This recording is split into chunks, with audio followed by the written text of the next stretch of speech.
In the business world, there is something called, if you want to form a team, you must first form, you get people together, then you have to go through something called storm, and then you have to experience the norm.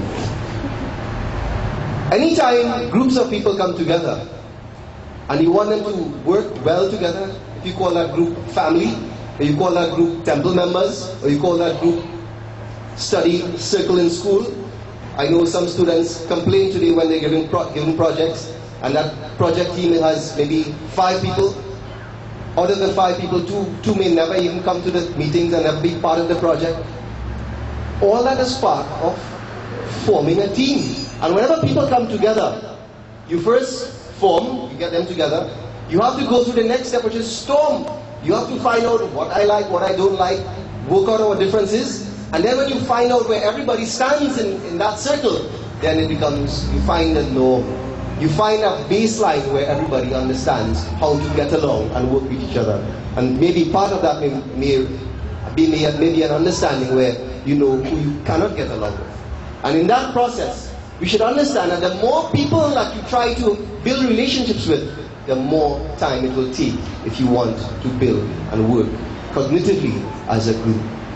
The second point is, the more people that you try building relationships, common relationships with, will require more time. The third is that we should practice the principle of exchange. Remember the example I gave some time ago? And that example was, before we put somebody in their place, we should first put ourselves in their places. Remember that example? Before we put people in their place, when we have conflict, we should first put ourselves in their place. Today, if you were to interview everybody in this audience here this morning, and to talk about a problem in your life, and don't talk about it, just think about it, bring it to your mind. Would you say that that problem is very important to you to get resolved? Bhaiya Karan? Very important. Suzanne? A problem in your life, would you say it's important to get it resolved? Yes. Bhaiya Boyo? It's important, right? It's important to get your problem resolved. And in doing that, if you ask yourself a personal question, do you think that somebody else's problem is more important than yours? No. Do you think somebody else's problem is more important than yours? Do you think?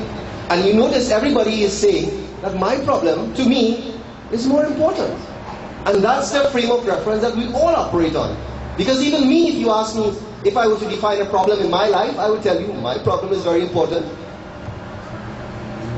Because it's important to me, it's important to the individual. And when you pray to God and you ask God for an intervention in your life to help you resolve your problem or for some blessing in your life, would you say that your prayer is most important? Your prayer is most important, right? Would you say that in your life, when you recognize your fault, sometimes we don't expect people to overlook our faults. I know some of my faults, some of them, and maybe I don't know all of them. But if you ask people in my circle, they will tell you what they are. But I know as a human being, when I make mistakes, I hope that other people will overlook my mistakes. So in my life, my problems are more important to me than anybody else's. My prayer to God should be answered first before yours. And my faults should be overlooked as well. If that is my expectation, what makes me special or different from you? In the same way that I have that expectation, you have that expectation. And you have that very same expectation for yourself. And the third suggestion here is, try to change places. Because if I were in your position, I would now understand what your prayer is, your problem is, what your faults and what your expectations are better than when I didn't understand it. So when we understand other people's perspective, what is important to them, what problems they have in their life, what are their expectations, I, as the individual, will be better able to have more patience with them. Put myself in your position before I put you in your place.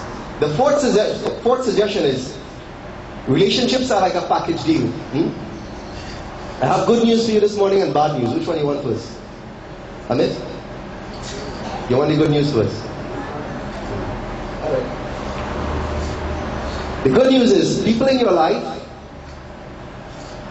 will be the source of great joy. Want the bad news now? The bad news is, those same people can be the source of great sorrow. Human beings, when we establish a relationship, that person comes in a package. We don't say, well, leave the bad qualities when I get into a relationship with you. I just bring the good qualities, leave the bad on home, and we'll live life with only bed of roses. It doesn't work that way. When you establish a relationship with somebody else, the good comes with the bad. Because we all come with our blind spots in the mirror. We all come with our bad habits. We all come with our share of problems. We come with our baggage.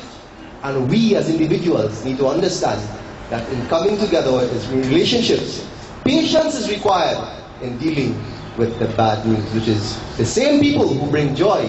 Unless we have patience, we will not be in a position to help that other person deal with their blind spots, their problems, and their shortcomings. The fifth step is to understand in self-reflection. As I said before, and I will not belabor this point, I need to understand what my shortcomings are. If I don't know what they are, then how would I be able to fix them?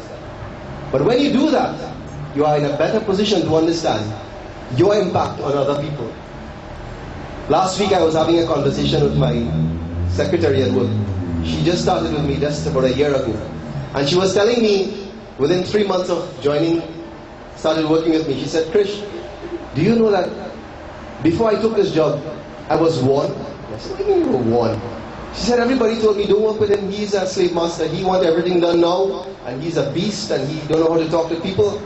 I said, he said that about me? I said, yeah. She said, yes. But she said, I have a confession to make. Before coming into the department, I was worried because that is what I saw. But having worked with you over the last 3 months, I am seeing something different. But last week, which is almost a year now, she's working with me. I said, Donna, it's 1 year. I must have something that you don't like. How do I make your life difficult? And Donna went through a list of at least 5. And when she reached 5, I stopped. I said, hold up. And I didn't know that. Because what I thought were my good qualities in trying to get things done quickly, focus on quality, at times I was putting undue stress on her. And there were 4 other areas where she thought that I had shortcomings. And if you had asked me to say, identify my shortcomings, I may have missed all 5. And the point I'm making is, as an individual, we need to identify what our shortcomings are. And I know, having gotten the feedback from my secretary, now I understand the stress that I am putting her through, whether it was knowingly or unknowingly. But reverse the situation. Reverse the situation. When other people have their shortcomings, am I exercising the patience with them? Am I exercising patience with them? Is it that they don't know what their shortcomings are, but I do, and I am losing patience? Ask yourself this question. First, ID your shortcomings. If you don't know what they are, ask other people. They're more than happy to share what your shortcomings are. But in understanding that process, flip the process or flip the situation and ask yourself, is it that I am short in patience when other people have their shortcomings?